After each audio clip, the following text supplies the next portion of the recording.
Okay, we're doing this video. I bought it again.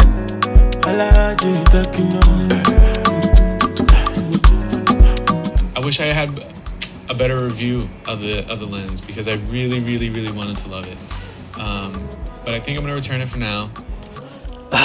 It was such a hard decision because, man, did this lens give me so many problems on my trip to Europe. I'm posting those vlogs right now. Actually, I just posted Venice, I think, last week. So if you like travel content, you can like and subscribe to my channel, but I also do some reviews. So here's a review on the TTArtisan 40mm f2. Some people call it a G Master lens, and they are a little crazy for that. But, oh, some of the images I got off that thing are some of the prettiest things I've ever gotten. And I will say it's like mostly video where this really stood out, but I found that, like, yeah, I can't deny it. This thing is getting some incredible footage. So why didn't I like it? Why did I return it originally? And what made me get it again? Okay, so it's gotta be at the front of the video. The autofocus, it is not good. First night out in Europe. It is not good at all. It struggles in areas where f2s are supposed to save you. Low light conditions are just, I don't know why it has such a hard time. But not just low light conditions, it really has a hard time distinguishing subject. You know, cameras these days, I'm shooting on the Sony A7c. A lot of the cameras coming out today are even more advanced than this, where they're having like animal detection. And so I find it really strange that with autofocuses getting much stronger, you know, no longer like just simply contrast based, that subject tracking should be phenomenal, right? Or at least good at catching the human eye. Like, that's the point of cameras most of the time. And I just found that, like, man, you could even pass the focus distance, which is pretty far, to be honest. It had the hardest time capturing faces. And when you're doing travel vlog, you know, it's all about the people in the video, all about the characters, and to constantly be struggling with, like, is the lens going to focus or not, was kind of really frustrating to deal with, especially in a travel situation where I only had like 2 lenses on me. So I think it's worth really showcasing the fault of this lens, because when it did work, man, that thing cranks out some good stuff.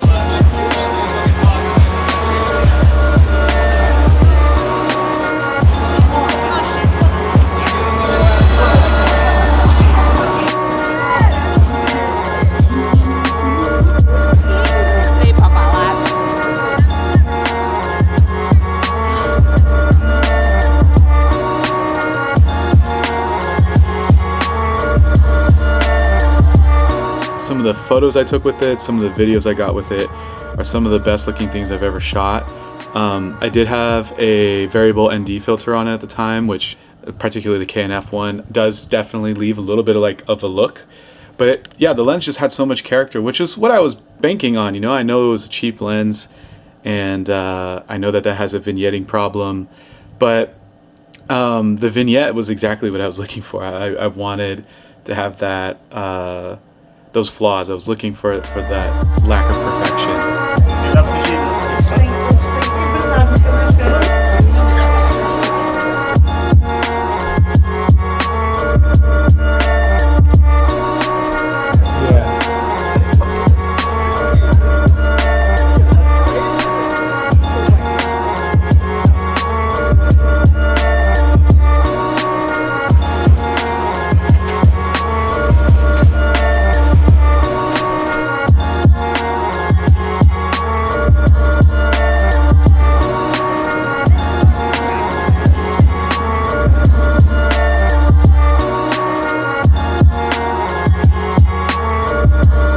And so when asked the question, why did I get the lens again? Like, the only answer is because those shots came out so good.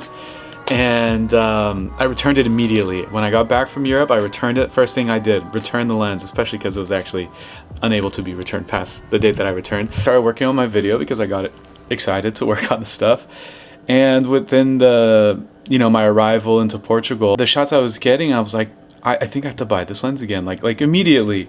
a couple things from here. Okay, got the lens again. I'll show you guys some B-roll, and I'll show you how, you know, metal construction, and it looks really nice, and the click aperture ring, and it's compact. It works great on the A7C. But let's analyze why you might not pick it up, because I think there are some interesting things to consider when getting a lens that is, you know, cheap but competitive. I think if you look at like something like a zoom lens that covers that 40mm range, there's a Sony like 24 to 50 f2.8, I think, something like that. The new Sigma that looks awesome is at 20 to 200. You know, when you look at some of these zooms, Tamron's 20 to 40 actually really stands out as well, f2.8. You know, that 40mm is covered in pretty much all standard zooms. So that would be the biggest thing against this. Could you save that money and put it towards you know, stronger lens that you're on the fence about? Yeah, probably. I guess my priorities have been, you know, with this A7C encouraging compact loadouts and size, is how fast do you want to be and how light do you want to be, because that's where the lens really stands out. I'm still waiting for that like perfect day of a, you know, super zoom that's this big and f2.8. That will be the day. And so yeah, I think for the price point, it almost doesn't hurt to have the lens. The second question would be, okay, what about 50mm then? Because 50mm makes a lot more sense than 40mm.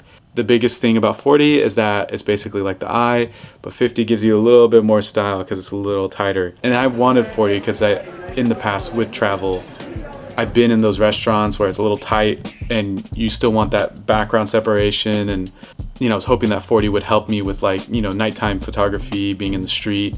Yeah, the 40 sits in this really like redundant spot of not quite as wide as 24, but wider than 50, but a little bit in that loss of style range. Because, you know, the best one to compare it to would be like a 20mm. The 20mm is great in that it captures so much within it, like so much more than 24, and especially so much more than 28. Huge difference. But it also doesn't have style. Like, it's so wide that it's like, okay, what do I do with this lens? Do I get really close to my subjects, or do I capture absolutely everything? You know, where does that style sit? The 40, you know, you kind of have to work with it a little bit. So it makes me really question what a 35 is like, because I haven't made it that far. And so when you look at the tighter side of 50, what's the next step up from 40? You're so close to 50. Is it 55? Is it 60? So now do I need another lens? Those are the big critiques for the 40mm. Okay, back to the image and all that good stuff. Undeniably great image. The lens is not that expensive. You're gonna get some really cool stuff out of it if you can survive the autofocus. And that's pretty much it. I mean, yeah, I think I rambled long enough. I don't know, this is not gonna be fancy. this is just somebody who's like about to buy the lens. That's it.